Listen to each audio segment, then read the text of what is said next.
حسن صاحب، نواز شریف نے کہا ہے کہ انتقام نہیں چاہتا، میرے ساتھ جو ہوا اس کا احتساب ہونا چاہیے، یعنی مجھے کیوں نکالا کی تکرار جاری ہے۔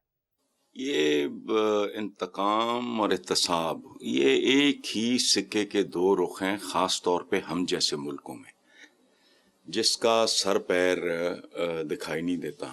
اچھا، یہ they claim to be a religious family ہیں بھی، لیکن ریلیجن صرف نمازیں پڑھنے کا نام نہیں ہے۔ عطا اللہ شاہ بخاری صاحب نے کہا تھا کہ نماز مسجد کے باہر شروع ہوتی ہے۔ انتقام اور احتساب میں there is a very very thin line۔ ہمارے پاس اور ہے کچھ نہیں، ہمارے پاس حوالہ بھی ایک ہی ہے، قانون بھی ایک ہے، رویہ بھی ایک ہے، معیار بھی ایک ہے، اور وہ ہے ہمارے حضور۔ مجھے یہ بتائے کوئی کہ فتح مکہ پہ احتساب بنتا تھا؟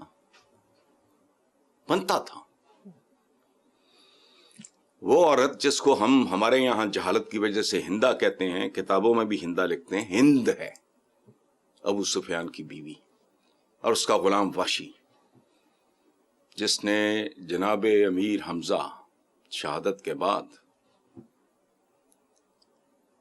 جو کیا وہ رونگٹے کھڑے کر دینے والا ہے۔ پورا پڑھاتے نہیں ہیں ہمیں۔ کیا کہا تھا؟ وہ تو ابو سفیان کی بیوی تھی، وحشی جو بھی ہے، وہ تو غلام تھا۔ اس کو بھی کہا، اور شرط کیا لگائی؟ شرط بھی کیا تھی؟ خواہش کا اظہار کیا کہ ممکن ہو تو میرے سامنے نہ آیا کرنا، مجھے اپنے چچا یاد آئیں گے۔ یہ باتیں کرتے ہیں۔ اب یہ بار بار اس نے ورد شروع کر لیا، اس آدمی نے کان پکے ہیں، مجھے کیوں نکالا؟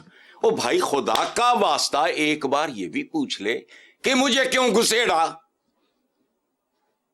پہلے جائیں آپ بریگیڈیئر قیوم صاحب کی قبر پہ، آپ کو تو پتہ بھی نہیں ہوگا کہاں ہے، وہاں پوچھو مجھے کیوں گھسیڑا۔ پھر جائیں وہ جو تھے جنرل جیلانی، ان کی قبر پہ جائیں، وہاں پوچھیں، ماتم کریں مجھے کیوں گھسیڑا۔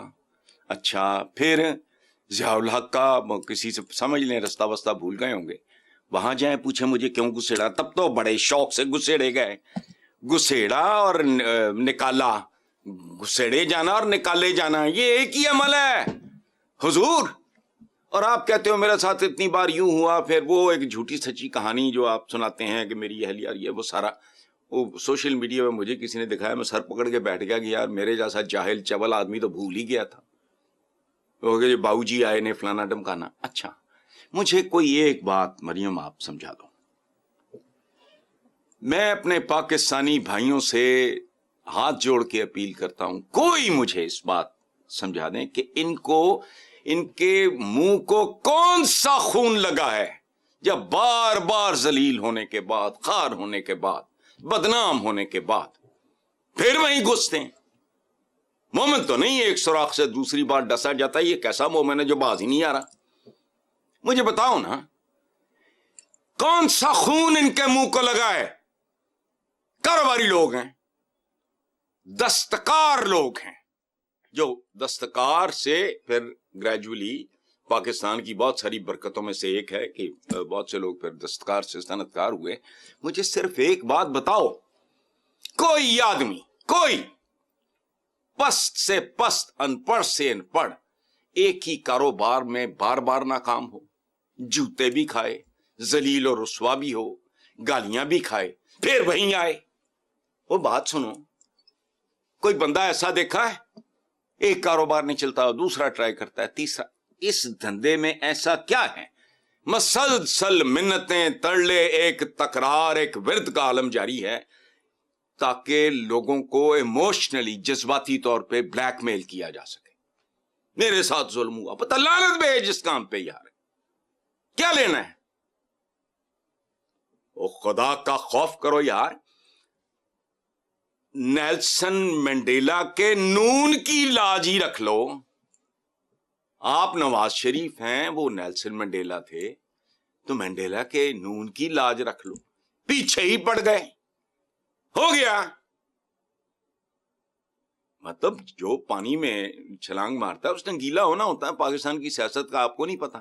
اچھا، پہلے نہیں پتا تھا، بالکل ہی اور طرح کے لوگ تھے آپ، घुस के पता लग गया ना तो लानत भेजो।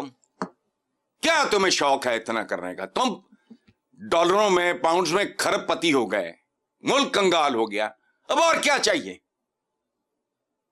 तकरार शुरू बजाय इसके किसी ग्रेस का मुजाहरा करते कि यार मेरा किसी से कोई लेना देना नहीं, मेरा किसी से कोई गिला शिकवा नहीं, तो हम एक लेट्स स्टार्ट फ्रॉम स्क्रैच, एक नया आगाज करते हैं। या तो ये अप्रोच हो, ये रोना पीटना, या तो छोड़ो जाओ, लानत भेजो। एक कारोबार में मुसलसल आप खसारे में हो, या कैसे लोग हो? कौन सा खून है जो मुंह को लगा है, उतर नहीं रहा? जैसे वो केनेथ एंडरसन और वो जिम कॉर्बेट वगैरह होते थे, वो मैन ईटर्स के शिकारी थे, आदमखोर शेरों को मारा करते थे। आदमखोर शेर की मजबूरी होती है, जिसके मुंह को इंसानी खून लग जाए वो फिर नहीं, तो छोड़ दो, लानत भेजो, relax. You are in your 70s, मौज करो। सारी जिंदगी पढ़ा लिखा कुछ नहीं, कुछ 4 चज की किताबें पढ़ो, म्यूजिक का शौक है, पुराने गीत सुनो, एंजॉय योरसेल्फ, अपने ग्रैंड चिल्ड्रन के साथ मजे करो, छोड़ो, लानत भेजो। क्या तकलीफ है यार, खुदा की कसम। चलो ठीक है। वोटर को एक्सप्लॉइट कर रहे हैं जज्बाती तौर पे, वोटर को बेवकूफ बनाने की कोशिश कर रहे हैं कि शायद उसको रहम आ जाए। ऐसा ही। साहब आगे चलते हैं। सदर मुस्लिम लीग नून शहबाज शरीफ ने कहा है कि पीटीआई इलेक्शन मुलतवी कराने की साजिश कर रही है, जबकि मुस्लिम लीग नून के ही खैबर पख्तूनख्वा के सदर अमीर मकाम ने कहा है कि 8 फरवरी को शदीद बर्फबारी होगी, इलेक्शन 4 हफ्ते मुलतवी किए जाएं। जबकि chairman PTI barrister Gohar Ali Khan ने कहा है कि आरओस के खिलाफ हमारी दरखास्त को बुनियाद बनाकर इलेक्शन मुलतवी नहीं होने चाहिए। इन सब के बीच में आप क्या कहते हैं कि इलेक्शन होंगे या नहीं? मैंने क्या कहना है, ये खुद कह रहे हैं जो कुछ कह रहे हैं।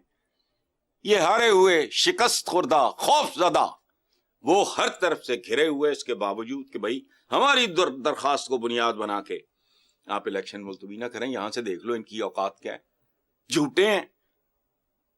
इनका कोई पता नहीं है, कल कह दें कि अगर फलां तारीख को इलेक्शन हुए तो कयामत आ सकती है, मैंने ख्वाब देखा है। ये भी कोई अपना मंजूर वसान डाल देंगे कहानी में। क्या मैं फजूल बात है, होने दो। जंगों के दौरान भी बाइज्जत कौमें किया करती हैं, करने दो, चलो। और मैं, अच्छा दूसरी बात यह है कि मेरा प्रॉब्लम है, अब तो मेरा ख्याल 34-35 साल हो गए, मुझे जमहूरियत, इलेक्शंस, सियासत, सियासतदान, मुझे ये लफ्ज गाली की तरह लगते हैं। मुझे बताओ कि इलेक्शन अगर, चलो मैं अब जनरल बात कर रहा हूं, वो आपके सवाल तक महदूद, मैं थोड़ा तजावज कर रहा हूं। हमारी कौम है, हमारी आते हैं, हम अपनी हदूद से तजावज करने वाले जालिम लोग हैं, तो मुझे भी यह हक पहुंचता है, मैं भी इसी डस्टबिन का हिस्सा हूं।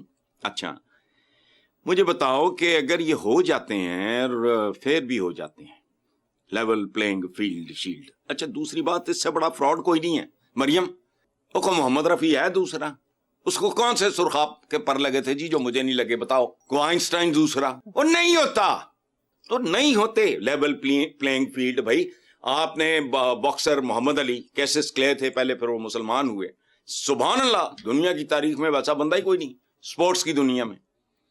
मुझे क्यों नहीं बनाया भाई, बताओ, मैंने क्या बिगाड़ा है किसी का? नहीं होता लेवल प्लेइंग फील्ड। जिंदगी लेवल प्लेइंग, आपकी हाइट कुछ, मेरी कुछ, आपकी जात कुछ, आप किसी खानदान में, मैं किसी, आप किसी मुल्क में। ओ भाई बात सुनो, एक बच्चा जो हमारे किसी पसमानदा इलाके में पैदा होता है, उसी लम्हे एक बच्चा जो स्कैंडिनेविया या स्विट्जरलैंड में पैदा होता है, वो पैदा होते 99% बाजी जिंदगी की जीत जाता है या 99% हार जाता है। वो लेवल प्लेइंग फील्ड है। सब बेहुदा बात है। और याद रखना, बंदा तगड़ा हो तो फिर बुलडोज करके लेवल प्लेइंग फील्ड हासिल कर लेता है। जिसमें जान, जिस दिए में जान होगी वो दिया रह जाएगा। बहाने करते हैं और क्या, ये मतलब हमारे यहां रोजगार बढ़ जाएगा, आबादी कम हो जाएगी, क्या होगा? जो पहले हुआ, जो उससे पहले हुआ, जो उससे पहले हुआ, जो उससे पहले हुआ। दो गैया, फ्री एंड फेयर तो फलाना, दहशतगर्दी खत्म कर लोगे, जमानत दो, क्या भूखों को खाना मिलेगा? आटा आम हो जाएगा। हर पाकिस्तानी खानदान के सर पे अपनी छत होगी, कख भी नहीं होना। क्या लाहौर के शहरियों को आर्सेनिक मिला, जहर मिला? आर्सेनिक नेपोलियन को दिया गया था स्लो पॉइजनिंग के लिए। यहां अपना महकमा खुद ये देता है कि इतने % आर्सेनिक होता है लाहौर के पानी में, वो ठीक हो जाएगा। फजूल बात करते हैं। ये मुल्क जिसमें पुलिस करप्शन में नंबर 1 और माशाल्लाह अदलिया मोहतरमा का नंबर 3 है, ये ठीक हो जाएगा? एवं अपना भी, कौम का भी वक्त जाया कर रहे हैं, दुनिया का भी वक्त जाया कर रहे हैं। छोड़ो, झूठे हैं ये लोग, बुज़दिल हैं, शिकस्त खुर्दा हैं, डरे हुए हैं, और डरे हुए भी उससे हैं जो मैदान में नहीं है। कमाल देखो इनका। ठीक।